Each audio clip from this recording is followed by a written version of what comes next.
Та-да-да-дам. Ребята, всем привет с передовой военной карточной игры Cards. И у нас событие 15 апреля карточной игре Cards исполнился 1 год.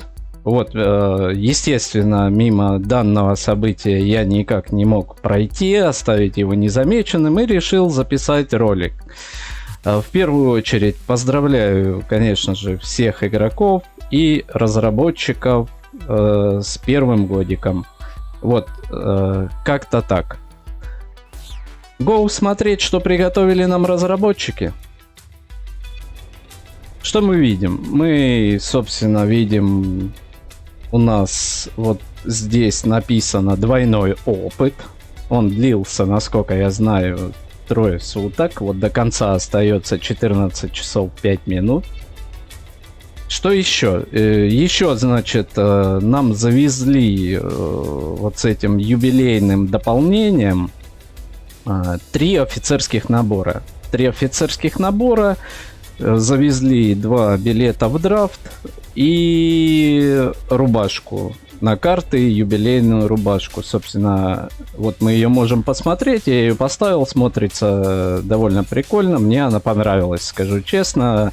В отличие от вот этих предыдущих рубашек, которые раздавали до этого. Вот. Почему наборов сейчас стоит циферка 4? Да потому что вот здесь по прогрессу, я напомню, играю практически всегда за державу СССР, хочу пройти ее от начала до конца и потом уже плавненько перейти на другие державы. И вот здесь мне по набранному опыту 125 вот этих поинтов, баллов, как их называют, я правильно не знаю, не скажу. Если кто знает, напишите в комментариях. Вот. Мне еще добавили один какой-то случайный набор, рандом пак. Вот, смотрим, проверяем, что у нас в драфте. Использовать билет. И нам пишут, что у меня их 5. Стоимость участия 1 билет. Но с драфтом там такая себе тема. Я один раз как-то пробовал, и вот они у меня копятся. И не совсем я пока понимаю, как там правильно колоду собрать. И все в таком духе. Поэтому пока отставить драфт. И мы идем в наборы. Идем в наборы. Видим, что у нас здесь 4 пака. Из них 3 офицерских. Офицер прорыв. Офицер союз, офицер базовый. Ну и просто базовый — это тот, который там за рейтинг выпал. Вот здесь ящичек мой. Только недавно узнал, что неиспользуемые карты, которые в излишках у нас, как раз таки сюда и заполняются. И как только он будет, я так понимаю, заполнен на 100%, соответственно, мы сможем получить содержимое. Содержимое, вот оно тут прекрасно видно. Значит, элитные, стандартные, ограниченные джокеры. Все про джокеры, короче, все связанное с этим. Откроем для начала первый, это базовый будет. Вижу 2 советские карты. В принципе, пока мне другие не интересны. Они там где-то собираются. Я в них особо не вникаю пока. Тяжелая броня такая есть. И есть у меня золотая такая карта. Ну и, собственно, вот этот Васян, наш полковник, стрелковый полк, у меня тоже есть. Здесь сеть поставок, пехотный полк и какой-то истребитель, самолетик RAF Lightning F4. Так, ничего такого особенного. Выбираем, значит, ну, более всего союз нас интересует, но его оставим, наверное, мы на десерт. На десерт. Что же здесь насыпало? Вот это, я так понимаю, это джокеры будут. Да. Причем какие-то интересные они. Маневр уклонения.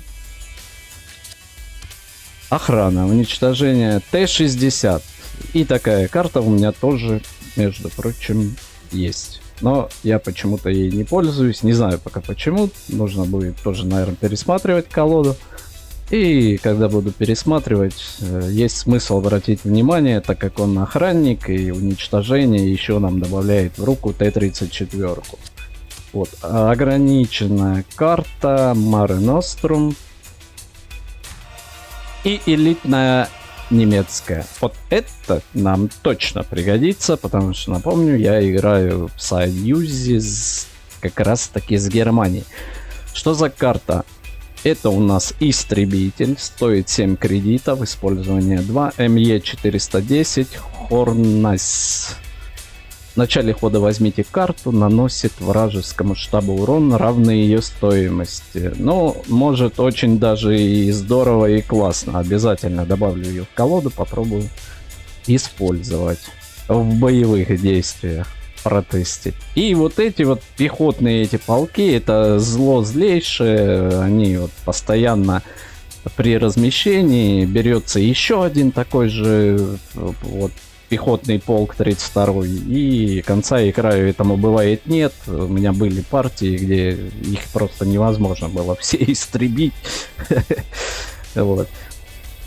Как-то так. Открываем здесь все. Открываем базовый. Видим советское, 2 немецких. Сначала подкрываем японские.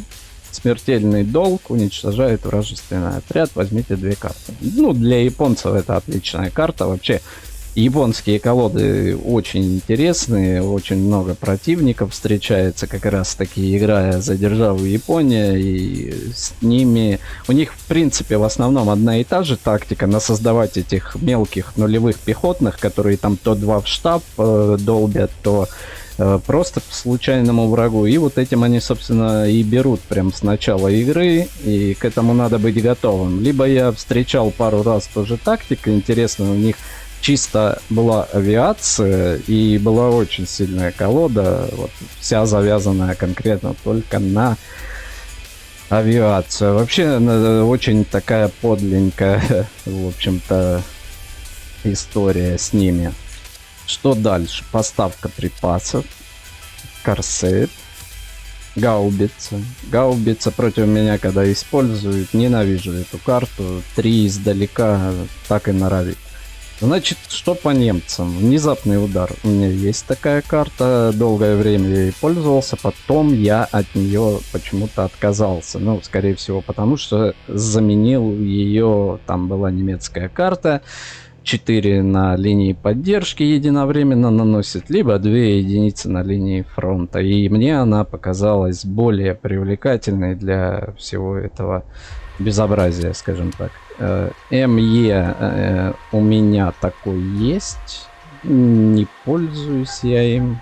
Какого-то профита в ней перспективы я не увидел. Может быть и зря. В конце хода получает +1, если контролируете линию фронта. Но это тоже такая себе задача. И элитная советская. Вот да-да-да-да-да-дам, все надежды, что мне повезет, и мне из подарочных вот этих наборов выпадет что-то действительно достойное. Охрана. Вот такая карта у меня. Нет, такой, наверное, нет. А знаете, почему она у меня появляется? У меня есть отряд, при уничтожении которого вот добавляется. Это классная карта, она является охранником. Плюс при уничтожении еще 2 копии добавляет, собственно говоря, в колоду. Но, скажу по-честному, это не то, что я ожидал. Даже не знаю, что еще у Советов ожидать такого. Но... чего-то хочется необычного. Ну, того, чего еще у меня нет. Что здесь? Что-то вот вообще какая-то интересная. Этими я сроду, наверное, не дойду, не буду ими пользоваться. А может, когда-нибудь я иду. Особый обстрел с бреющего полета. Это у нас авиация. Пехотный японский полк. Пехотный полк.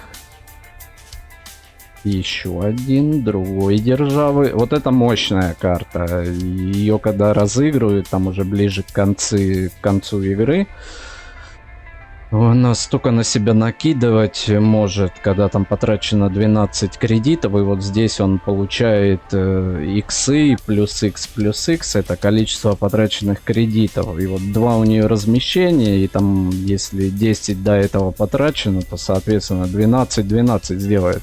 Классная карта, одна из самых таких матерых, ну, у этой державы. Имеется в виду опять японцы. Оп, заблестела ограниченная немецкая. Тадамс. Это авиация. Это бомбардировщик. Бомбардировщики очень даже отличные карты. Не получают ответного урона. Есть у меня один немецкий бомбардировщик, но называется Штука.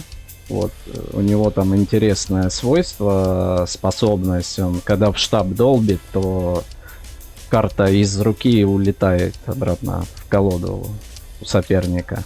Прикольная, нравится. И непреклонная сила. Такая советская у меня, между прочим, тоже есть. Что я могу сказать? На этом подарочные паки закончились. В принципе, все, что я хотел посмотреть и показать вам, я это сделал. Вот, еще раз пожелаем удачи и везения, и новых побед, и всего-всего-всего при всем, в том числе от разработчикам. Напомним, ждем от вас мобильную версию. Без мобильной версии дальнейшее развитие игры будет под вопросом, что очень жаль. Игра классная, и я уже, в принципе, не представляю себе ни одного дня, когда бы я не зашел и хотя бы одну партеечку не затащил. Вот, на этом все. Всем пока-пока.